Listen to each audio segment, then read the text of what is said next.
Bonjour à tous ceux qui nous rejoignent et puis bienvenue dans ce webinaire. Alors depuis le confinement, nous l'avons compris, le Covid appauvrit certains d'entre nous.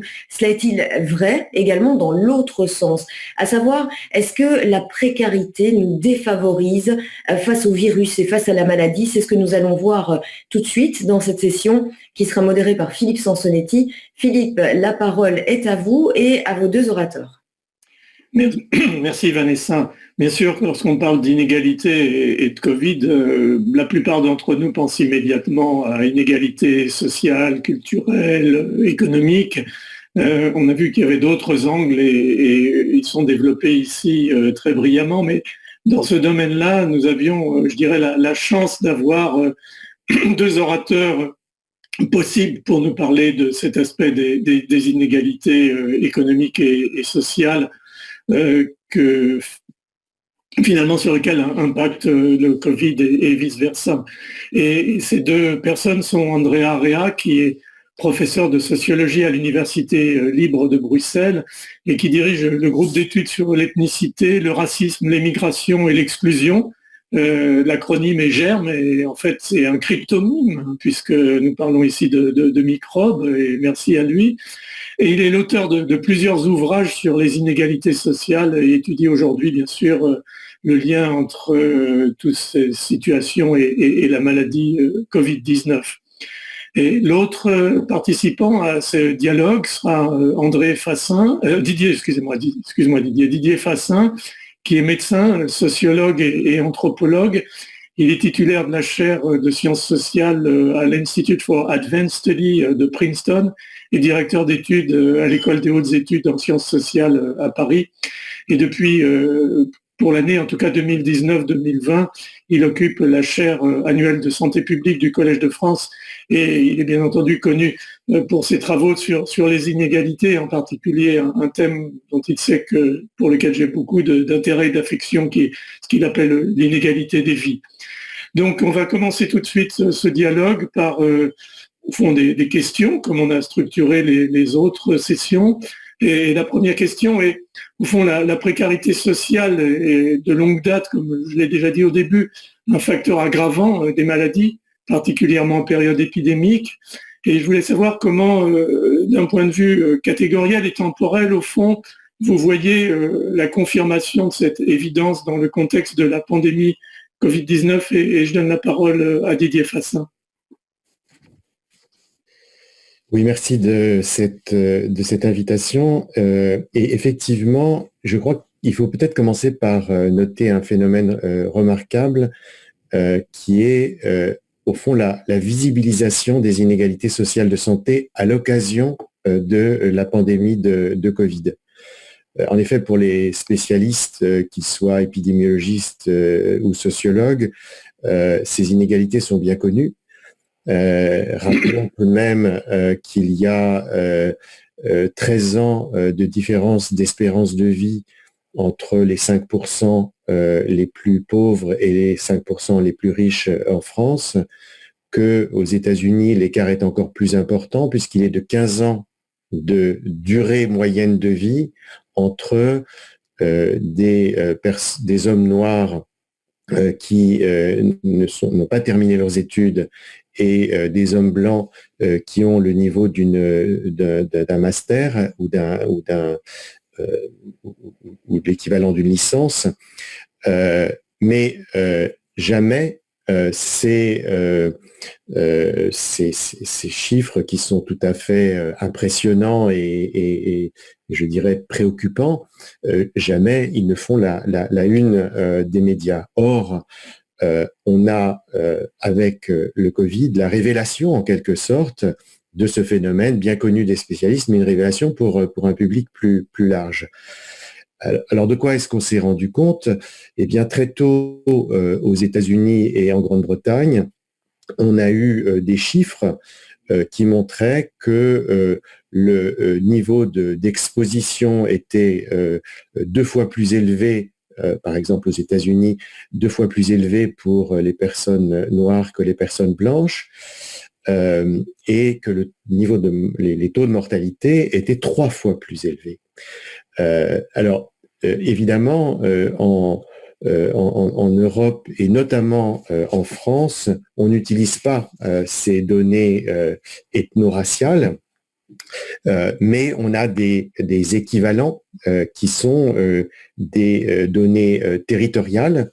Et là encore, on voit des chiffres de 2 à 3 fois plus élevés de mortalité dans certains territoires, dans certaines villes. Et là encore, bien sûr, aussi bien sur les données ethno-raciales des États-Unis que sur les données géographiques françaises, eh bien, ce qu'il y a derrière, ce sont des inégalités sociales. Alors, quelles sont ces inégalités? Comment les comprendre? On pourrait dire qu'il y a 3 dimensions principales. La première est une dimension biomédicale, c'est-à-dire qu'on sait qu'il y a une mortalité bien plus élevée chez les personnes qui présentent une comorbidité ou une obésité, qu'on peut d'ailleurs ranger dans la même catégorie, en sachant que, par exemple, en France, les taux d'obésité sont 2 fois plus élevés parmi les ouvriers que parmi les cadres supérieurs. Mais évidemment, quand je dis biomédical, il faut comprendre que ces comorbidités sont elles-mêmes socialement déterminées, et là on le sait depuis longtemps.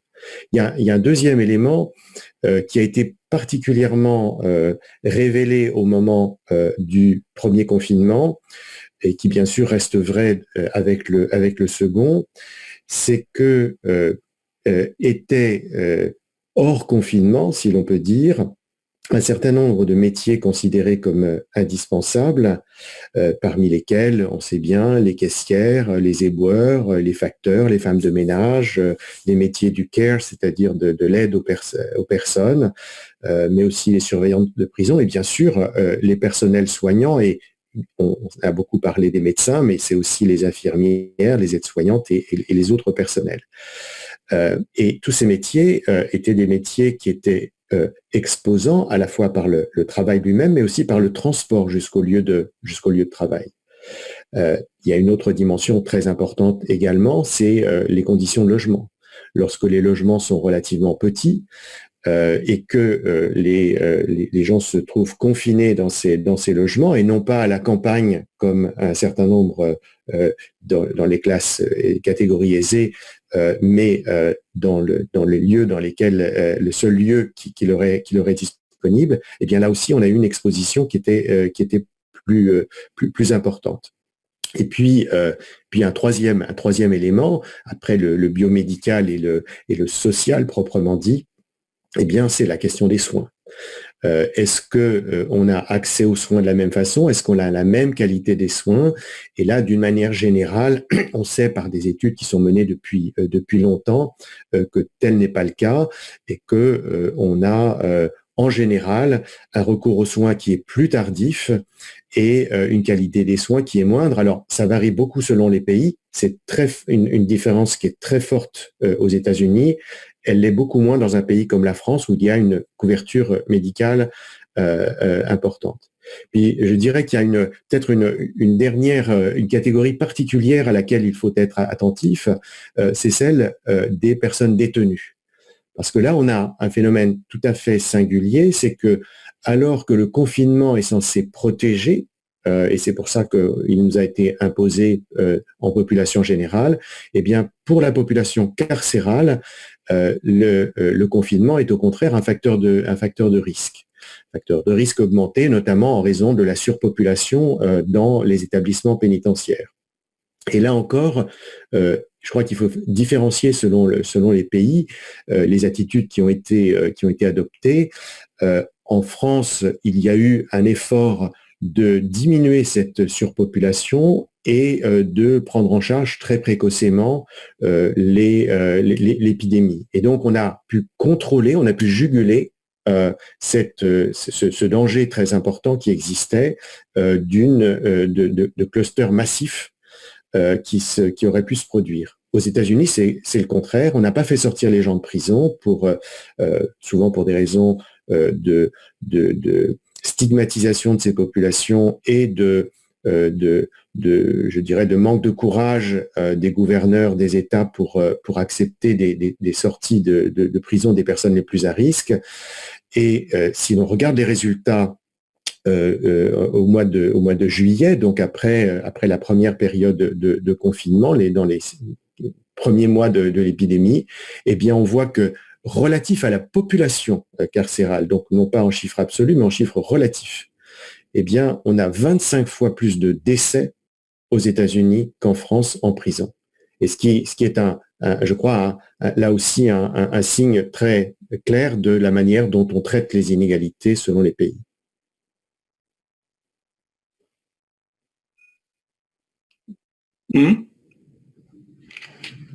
Merci. Andrea? Oui, je voudrais juste ajouter dans la prolongation de ce que Didier vient de dire sur deux conditions qui sont à la fois la question du logement et la question du travail. C'est que ce n'est pas que la pauvreté. En parlant de travail et de logement, ça signifie aussi que ce sont des facteurs sur lesquels les politiques publiques peuvent agir dès maintenant. La pauvreté, c'est bien plus compliqué, c'est une question de revenus. Et je voudrais juste prendre quelques exemples. Sur la question du logement, Didier l'a dit, la question, c'est celle surtout, on le voit dans toutes les statistiques, c'est la densité de la population au niveau géographique, qui est aussi un élément qui contribue à accroître la diffusion de la maladie, c'est-à-dire là où il y a plus de population sur un territoire limité, ça se diffuse davantage. Et puis, c'est aussi le fait de la différence existante dans le nombre de mètres carrés que la personne dispose à l'intérieur de son logement. Ce sont des éléments importants parce que ça signifie aussi qu'il y a sans doute à réfléchir à comment agir sur ces facteurs pour, par exemple, ne pas dire simplement il faut se confiner ou il faut être en quarantaine. La manière dont la quarantaine peut être effectuée par les personnes selon les conditions d'existence qui sont les leurs ne seront pas les mêmes. Raison pour laquelle je pense qu'au niveau des politiques publiques, on a effectivement une visibilisation plus grande de la précarité, mais peut-être qu'on n'a pas une différenciation suffisante des conditions de politique publique pour accompagner les personnes en situation de difficulté. Je voudrais aussi rajouter que dans les zones qui sont les plus précarisées, toutes les études démontrent également que c'est là où les nuisances en termes de pollution sont les plus importantes et donc aussi où se trouvent les plus grands facteurs qui accroissent les maladies respiratoires notamment. C'est en particulier le cas dans les grandes villes.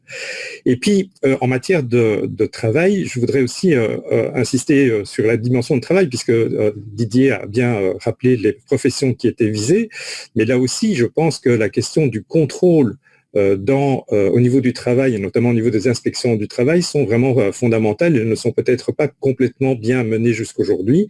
Je voudrais juste rappeler un événement qui était celui notamment du découpe de la viande, qui est un secteur dans lequel on a vu, partout dans le monde d'ailleurs, une grande diffusion de la maladie et qui est liée essentiellement aux conditions, c'est la condition de froid dans le secteur, mais c'est aussi lié à la manière dont la chaîne le travail à la chaîne qui est lié au travail de la découpe de la viande est organisé et pour lequel on a vu que cette diffusion de la maladie était vraiment partout généralisée. Donc là, la question des protections qu'il y a à avoir sur les lieux de travail sont importantes. C'est aussi pour sortir un peu, je trouve, du discours de la responsabilité individuelle. Il y a aussi des responsabilités institutionnelles qui supposent peut-être de mettre l'accent aussi sur cette question. Et juste un autre exemple qui est aussi très connu et qui a été vu dans la presse, c'était les conditions de logement dans lesquelles pouvaient se trouver certains travailleurs qui sont dans certains secteurs. Il y a une entreprise allemande qui était très connue dans le découpe de la viande, où sur 6000 travailleurs, bien 1000 ont été contaminés en l'espace d'une semaine parce qu'ils étaient tous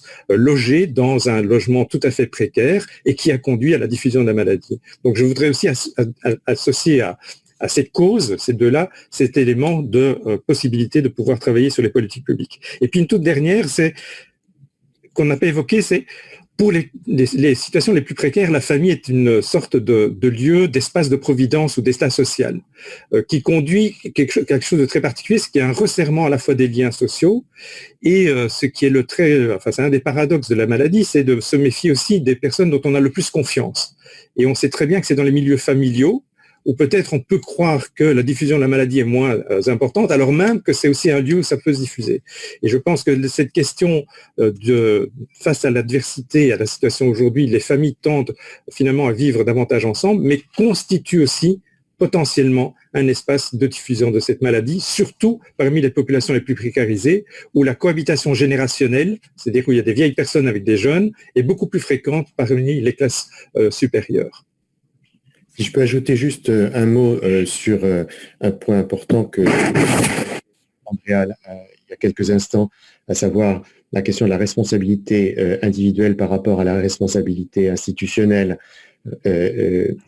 compte tenu notamment des conditions de vie, de logement et de travail.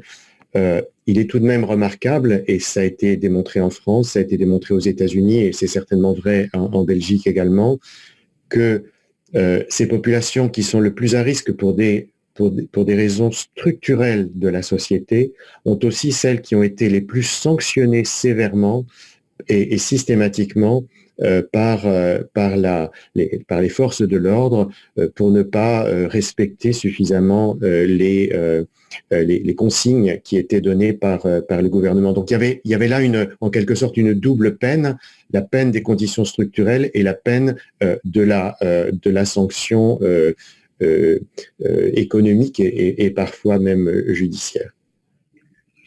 Bon, merci à tous les deux pour cette première question et cette analyse complète. On voit les paradoxes permanents qui sont générés par cette pandémie dans nos populations.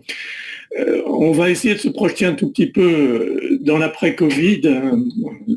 Et au fond, on parle beaucoup du monde d'après Covid-19. On avait déjà parlé du monde d'après, à l'occasion de la crise financière de 2008.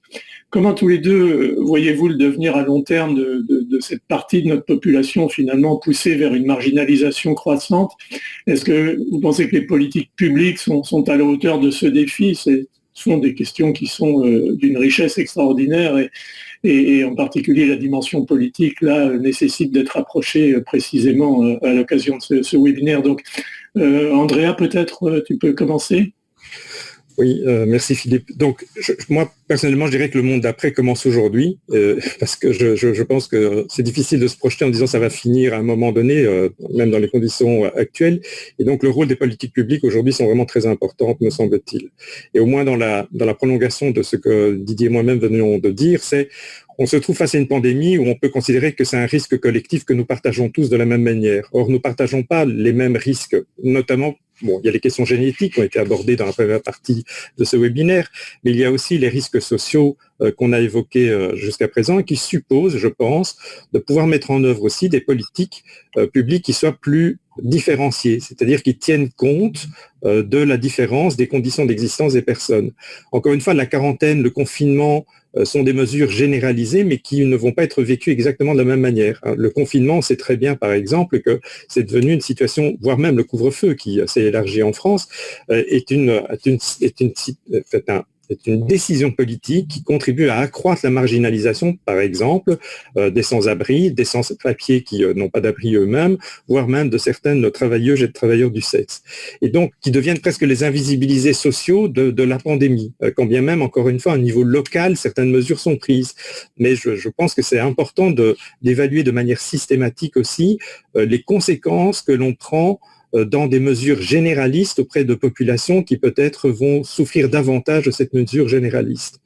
Et puis, je voudrais quand même citer une situation qui est un peu en lien avec le deuxième échange qui a existé, c'est ce que l'on voit, c'est la pandémie et la manière dont on le gère malgré tout va accroître la fracture numérique et le passage notamment au niveau des études sur l'enseignement à distance a contribué à accroître encore plus, je dirais, la situation de l'inégalité scolaire, notamment d'ailleurs en conduisant certains élèves à avoir beaucoup plus de difficultés à suivre les cours, alors que d'autres, peut-être parce qu'ils sont suffisamment bien dotés en termes de matériel et de conditions d'existence de logement, peuvent continuer. Et là, je pense qu'il y a un vrai risque, dès à présent d'ailleurs, de marginalisation, puisque je pense que sans avoir des données très précises, la question de ce qu'on pourrait appeler le décrochage de certains enfants et de certains adolescents, voire même aussi de certains étudiants universitaires, et on le voit en particulier aussi dans mon université par exemple,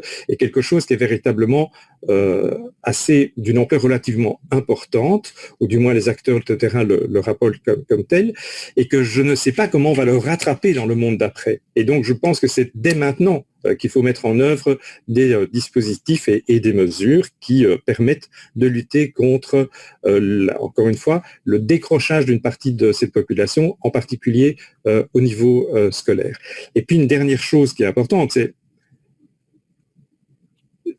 la période actuelle nous démontre une chose, c'est qu'on n'aurait jamais pu finalement affronter la pandémie s'il n'y avait pas des politiques publiques qui soient fondées sur une logique keynésienne. C'est-à-dire que l'investissement public, qui a été quelque chose qui a été abandonné au cours des 30 dernières années, démontre aujourd'hui que c'est l'instrument le plus important pour pouvoir lutter contre les inégalités sociales, mais encore plus généralement contre la situation de décroissance ou de diminution du pouvoir d'achat des personnes, mais qu'à l'avenir, il va falloir toujours investir, quand bien même ça a un coût, et dont il faudra quand même ne pas être complètement obsédé par l'idée de la dette, parce que pour pouvoir, encore une fois, relancer l'économie, mais surtout, encore une fois, réduire les inégalités, l'investissement public est plus que jamais important, et en particulier aussi dans un domaine très particulier, qui est celui des hôpitaux et du système sanitaire, qui a quand même été fortement mis en crise. Je voudrais juste donner un indicateur.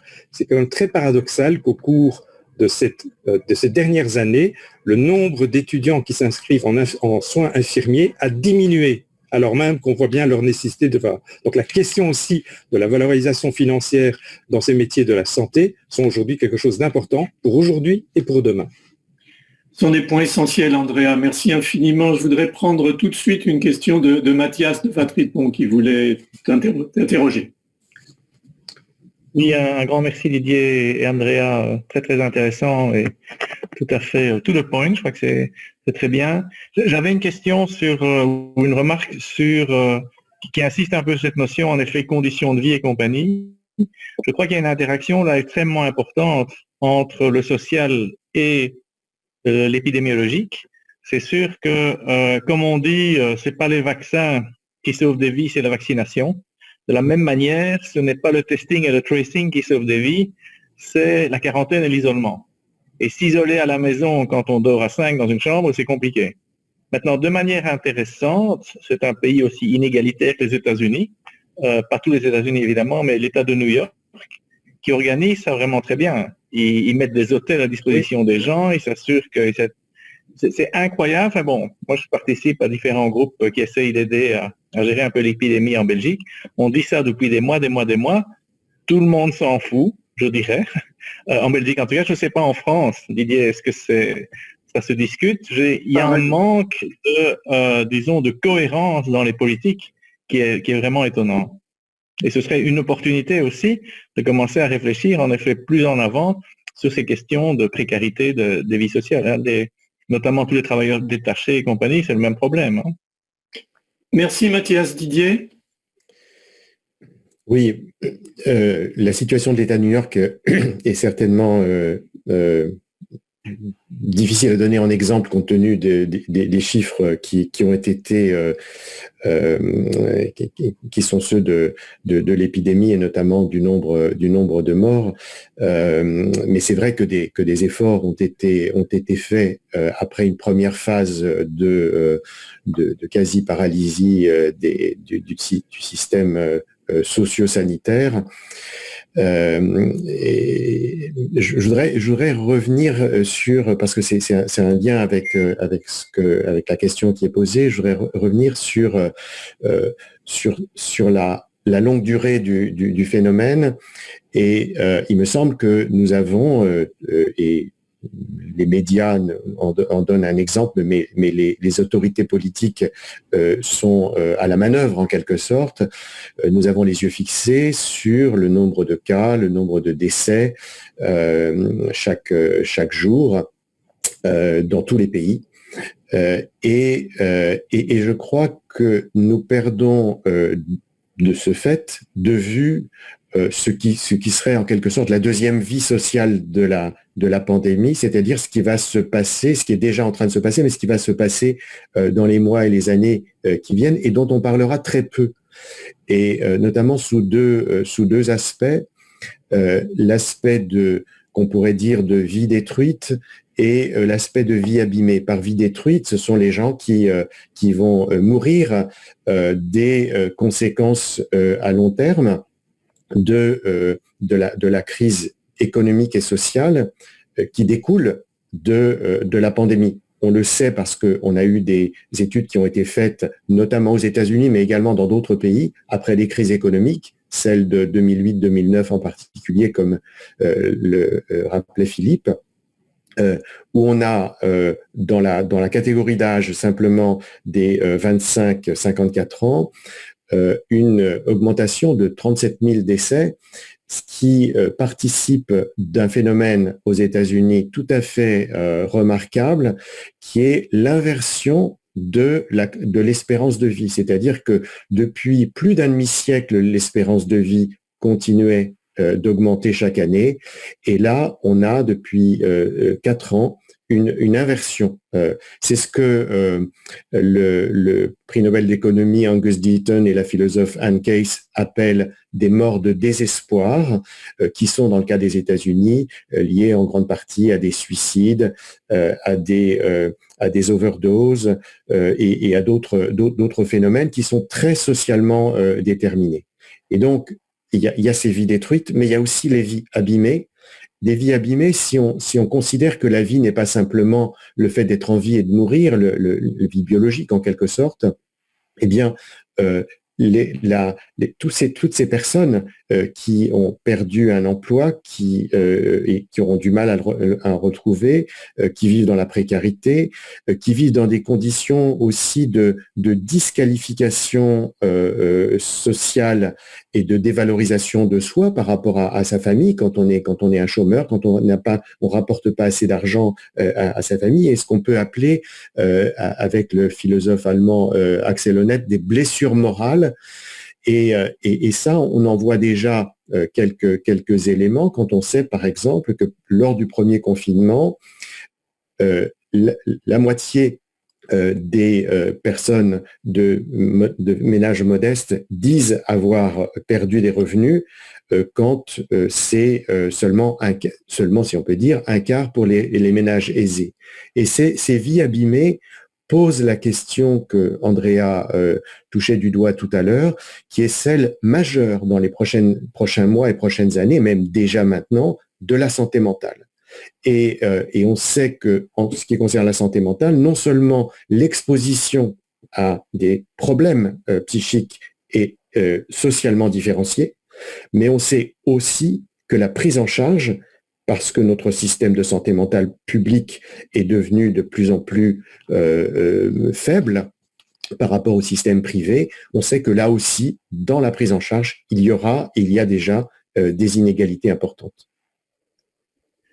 Merci Didier. On est un petit peu pris par le temps, donc je vais passer à la dernière question. On va essayer d'être relativement bref, malheureusement inversement proportionnel à son importance.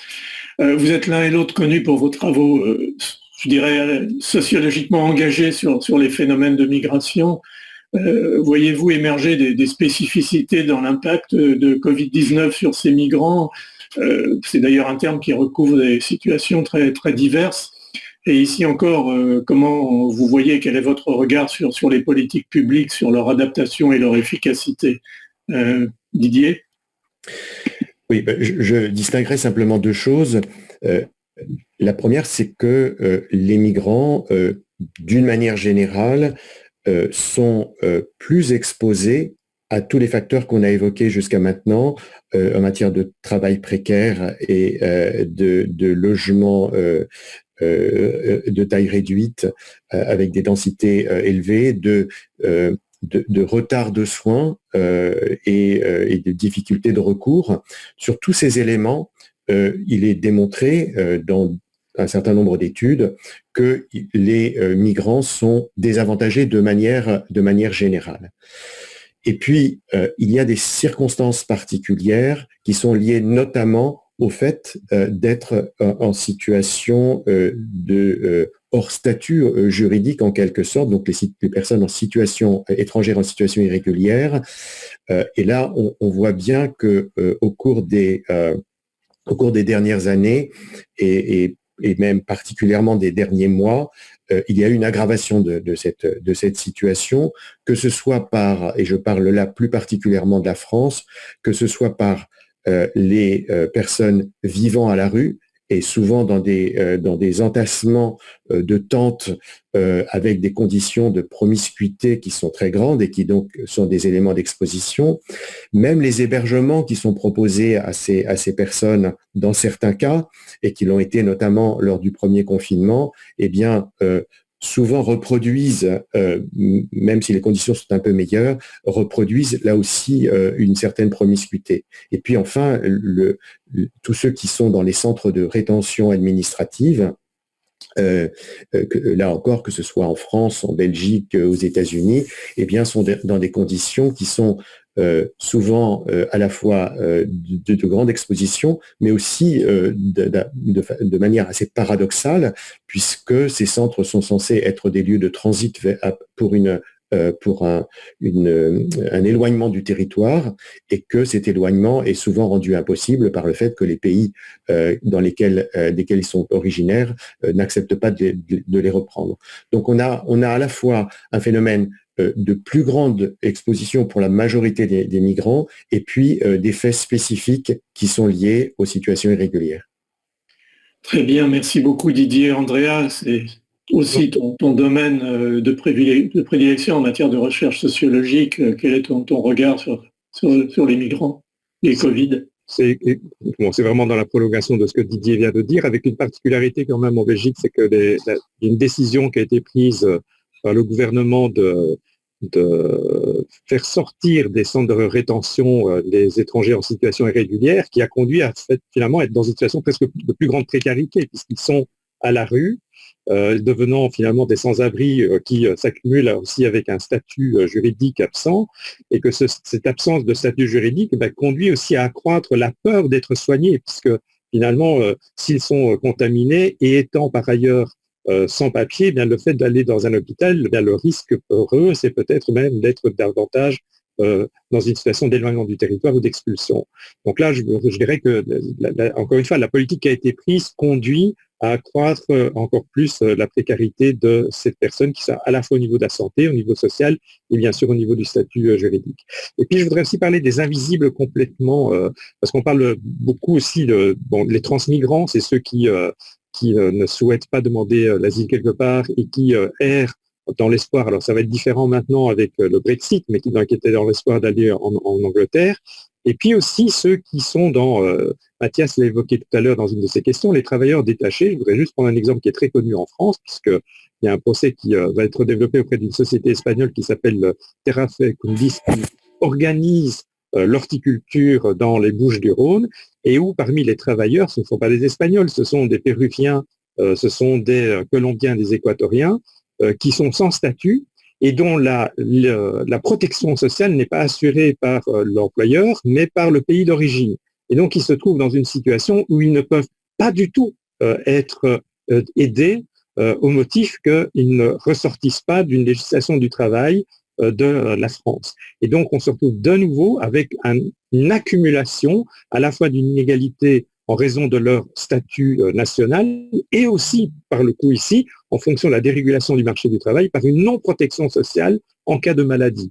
Ce sont des situations très particulières, mais elle est très importante. Je voudrais quand même rappeler, je terminerai là-dessus, que malgré tout ce qu'on dit sur l'immigration, eh bien, lors du premier confinement, la seule raison pour laquelle on a suspendu la fermeture des frontières, c'était celui pour demander aux saisonniers de venir travailler dans l'horticulture pour que nous puissions avoir des fruits et des légumes dans nos magasins. C'est la seule suspension qu'il y a eu au cours de l'été passé qui démontre malgré tout la nécessité de ces étrangers dans certains secteurs d'activité comme celui d'horticulture, mais en même temps de la très grande précarité dans laquelle on met, en particulier en cas de pandémie telle que nous la connaissons depuis ça. Merci beaucoup à tous les deux. Je pense, Vanessa, que nous sommes à peu près dans les temps. Franchement, merci d'avoir pu concentrer en un temps aussi limité des réflexions si pointues. Moi, j'aimerais conclure avant de prendre des questions, si elles sont disponibles, sur, au fond, le fait que on a parlé des politiques. J'ai l'impression qu'on parle de plus en plus de politiques basées sur l'évidence. Il semble qu'à l'occasion de cette pandémie de Covid, la politique basée sur les évidences médico-scientifiques fait des progrès, clairement. Les politiques basées sur les évidences économiques, certainement aussi, en tout cas dans nos États-providence. On a un petit peu l'impression, en vous écoutant, que les politiques basées sur les évidences sociologiques ne sont pas encore tout à fait au rendez-vous, et il y a manifestement une place majeure des sciences humaines et sociales qui devrait se mettre en place, ne serait-ce que suite à cette épidémie, cette pandémie de Covid qui a vraiment nous a mis le doigt sur des failles dans la société. Je crois que tout ce que vous avez dit est passionnant et pourrait quasiment représenter un programme en soi. Et je vous en remercie sincèrement